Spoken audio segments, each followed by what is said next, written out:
Morning student. आज हम लोग वाक्य के बारे में पढ़ेंगे, अर्थ के आधार पर वाक्य के भेद। इससे पहले हम लोग वाक्य क्या है और रचना के आधार पर वाक्य के भेद पढ़ चुके हैं। अर्थ के आधार पर वाक्य के 8 भेद होते हैं।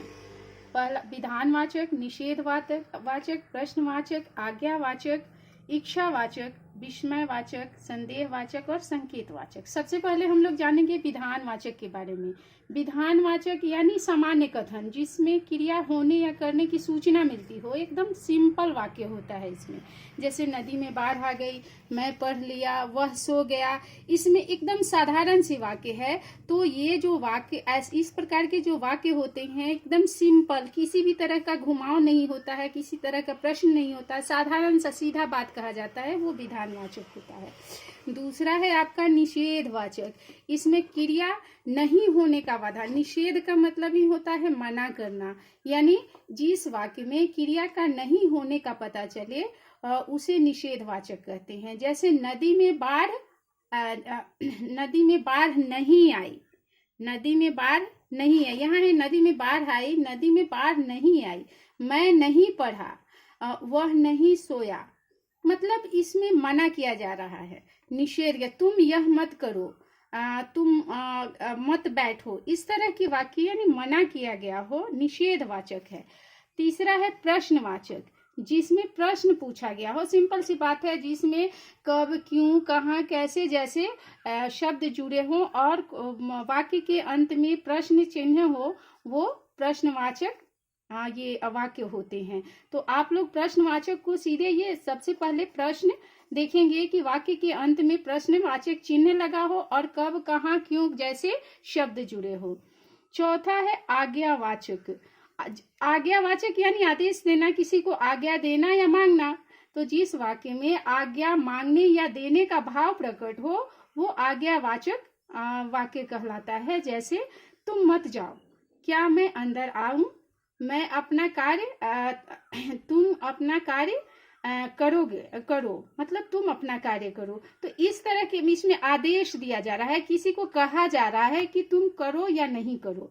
तो ये सीधी सी बात है कि आज्ञा मतलब आदेश, किसी से मांगना या किसी को देना आदेश आज्ञावाचक वाक्य कहलाता है।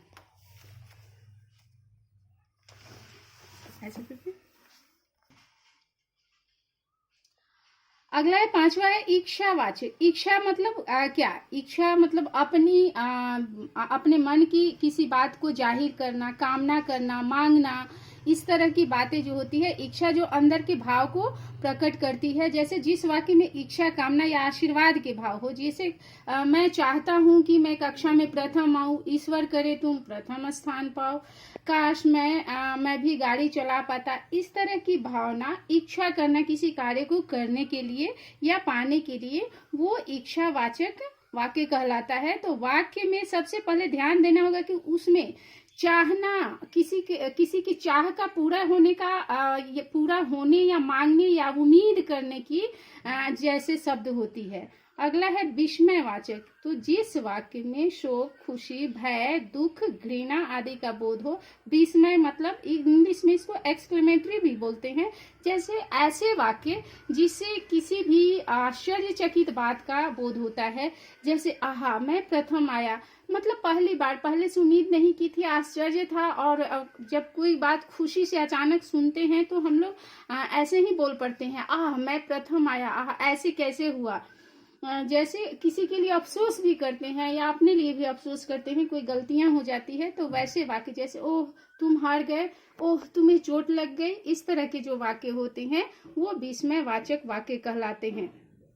अगला है संदेहवाचक। संदेह मतलब किसी कार्य के होने में किसी तरह का शक हो या दुर्भावना हो या डाउट हो किसी तरह की कि ये काम हो पाएगा या नहीं, या शायद हो गया है, अभी नहीं हुआ है, बाद में हो जाएगा, ऐसे ये संभावनाएं प्रकट होती है, तो उसे संदेहवाचक कहा जाता है। मतलब पूरी तरह से हम श्योर नहीं होते हैं उस कार्य के लिए कि वो हुआ या नहीं होगा, होगा या नहीं होगा।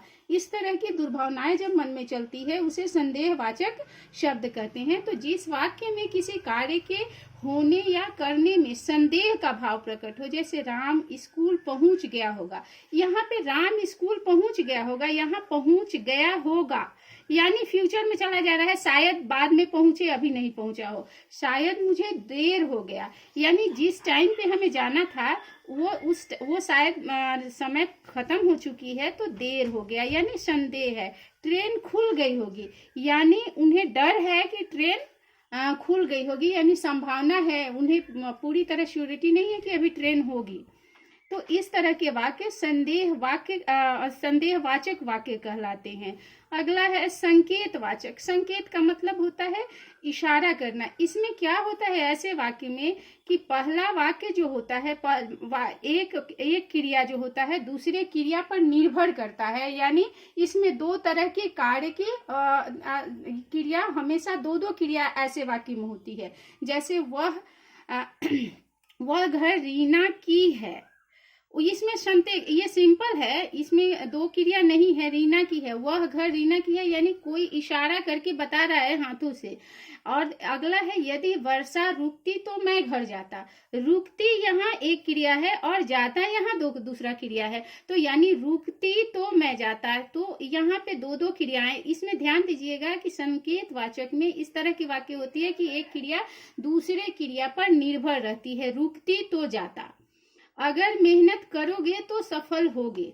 देखिए यहाँ मेहनत करोगे, करना भी क्रिया है और होगे भी क्रिया है, तो यहाँ एक दूसरे पर निर्भर कर रहे हैं। तो करोगे, मेहनत करोगे तब सफल होगे, मतलब एक क्रिया दूसरे क्रिया पर निर्भर है, तो उसे संकेतवाचक क्रिया बोलते हैं। या किसी को इशारा करके बताने वाली चीज, यह किसकी है, वह किसकी है, इस तरह से जब इशारे करते हैं वैसे वाक्य भी संकेतवाचक वाक्य के अंदर आते हैं। धन्यवाद स्टूडेंट, इस वीडियो को ध्यान से सुनकर इसे समझने की कोशिश कीजिएगा और इस सभी चीजों को लिखने की कोशिश कीजिएगा।